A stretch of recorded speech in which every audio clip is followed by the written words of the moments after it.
सावरकर यांच्याविषयी काही थोडीशी माहिती सांगणार आहोत। स्वातंत्र्यासाठी तुमचे तन मन, स्वातंत्र्यासाठी तुमचे जीवन, स्वातंत्र्यवीर म्हणून देशाशी तुमची सदैव ठेवतील आठवण।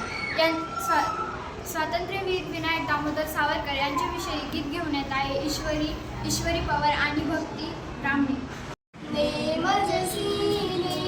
परत मातृभूमीला सागरा काळ तळमळला सागरा तळमळला भूमातेच्या चरणतला। माझे नाव वेदिका सचिन। आज मी स्वातंत्र्यवीर सावरकरांविषयी काही माहिती सांगणार आहे। महाराष्ट्राच्या मातीत अनेक स्वातंत्र्य सैनिक जन्माला आले, त्यापैकी एक होते अनंत कान्हे।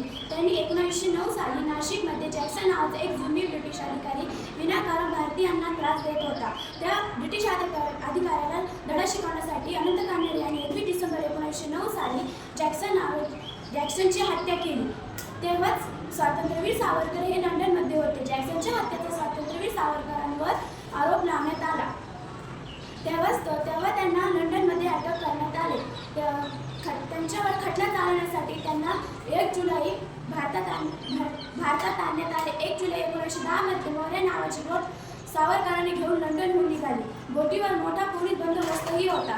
रविवार जुलै रोजी फ्रान्सजवळ पोहोचली आणि फ्रान्सच्या मार्सिली बंदरात बोटीने नांगर टाकले। सावरकरांच्या मनात बोटीतून निसटण्याचे विचार सुरू झाले। सावरकर बॅरिस्टर असल्यामुळे त्यांना आंतरराष्ट्रीय कायदेही माहीत होते। ब्रिटिशांच्या कैदीत असलेला कैदी जर फ्रान्सच्या ताब्यात गेला तर तो सहजासहजी सुटणे हे सोपे नव्हते। त्यानंतर त्यांनी ठरवले की आपल्याला ब्रिटिशांच्या हातावर तुरी देण्याचे निश्चय केला पाहिजे। 8 जुलै 1910 रोजी पहाटेच्या सुमारास शौचालयाच्या खिडकीतून उडी घेतली। सावरकरांनी उडी घेतली आणि चौतळलेल्या ब्रिटिशांनी त्यांचा पाठलाग सुरू केला। सावरकरांचा पोहण्याचा वेग पाहून त्यांनी गोळीबारही सुरू केला। सावरकरांना आपले शरीर कास फोडून बाहेर काढू लागले, त्यामुळे त्यांच्या शरीरावर खूप काही जखमाही झालेल्या। त्यात समुद्राचं पाणी खारं होतं आणि वरून गोळ्यांचा वर्षाव चालू होता। सावरकरांसमोर मृत्यूची वेळच होती। तरी हा जीवन घेण्या परिस्थितीत तरी हा महामानव पोहता काव्यालाच होता। अनंत मी अवध्य मला अखेर पोहत सावरकर यांना तट गाठला आणि पळता रस्त्यात त्यांना फ्रान्स पोलीस भेटला। सावरकर त्यांना म्हणत होते, मला अटक करा।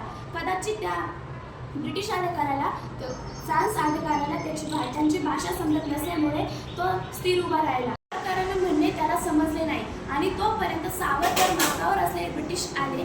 त्या फ्रेंच पोलिसाला लाच दिली। सावरकरांना ते घेऊन गेले। तरी सावरकर पकडले गेले तरी त्यांची ती उडी ऐतिहासिक उडी ठरली। पुऱ्या जगामध्ये बातमी वर्तमानपत्र पहिल्याच पानावर छापले। 3/4 असलेला हा जगावर इंग्रजांचे राज्य असले तरी अशा इंग्रजांच्या ताब्यातून एक क्रांतिकारक सुटला। अख्ख्या जगाला कळले आणि इंग्रजांची नाचक्की झाली। सावरकरांची उडी ऐतिहासिक घडली आणि त्रिखंडात ती गाजली। फ्रेंच पोलिसांनी सावरकरांना ब्रिटिशांच्या ताब्यात दिले हे त्यांना महागातच पडले। मॅडम रमाया सावरकरांच्या सहकारी होत्या, फ्रान्समध्ये होत्या। त्यांनी फ्रान्सच्या संसदेमध्ये हा प्रश्न उपस्थित केला। पुढे फ्रान्सने इंग्रजांच्या विरुद्ध आवाज उठवला की सावरकर आमच्याकडे आले असतानाही परवानगीशिवाय घेऊन गेले। आंतरराष्ट्रीय कायद्याचा हा भंग आहे। इंग्लंडने माफी मागावी, आम्ही बेकायदेशीर वागलो। इंग्लंडच्या राष्ट्राध्यक्षांनी आंतरराष्ट्रीय न्यायालयात माफी मागितली।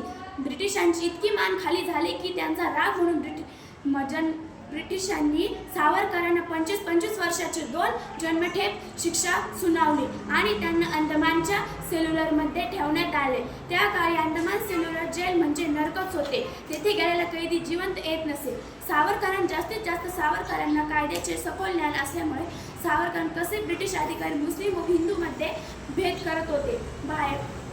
मुस्लिम कायद्यांना नमाज पाळण्यासाठी थोडा वेळ तरी बाहेरचे वातावरण पाहायला मिळत होते, परंतु हिंदू कायद्यांना मुभा नव्हते। सावरकरांनी कायद्यांना हक्क मिळवून दिले आणि कायद्यांना साक्षर बनवले। साक्षर झालेले कैदी आपल्या हक्कासाठी अंदमानमध्ये सुधारणा झाल्या। आज जगामध्ये अंदमानचे एक उत्तम पर्यटन स्थळ म्हणून ओळखले जाते। हे सर्व श्रेय स्वातंत्र्यवीर सावरकरांना जाते। हे सर्व झाले एका उडीमुळे। कवी मनमोहन मोहनांनी सावरकरांवर एक कविता लिहिलेली आहे. त्यामध्ये ते म्हणतात, विश्वात फक्त आहेत विख्यात बाहत दूर दोन, विश्वात फक्त आहेत विख्यात बाहत दूर दोन, जे गेले आईसाठी सागरास ओलांडून, जे गेले आईसाठी सागरास ओलांडून. त्या हनुमंतानंतर आहे या विनायकांचा मान, त्या हनुमंतानंतर आहे विनायकांचा मान. धन्यवाद.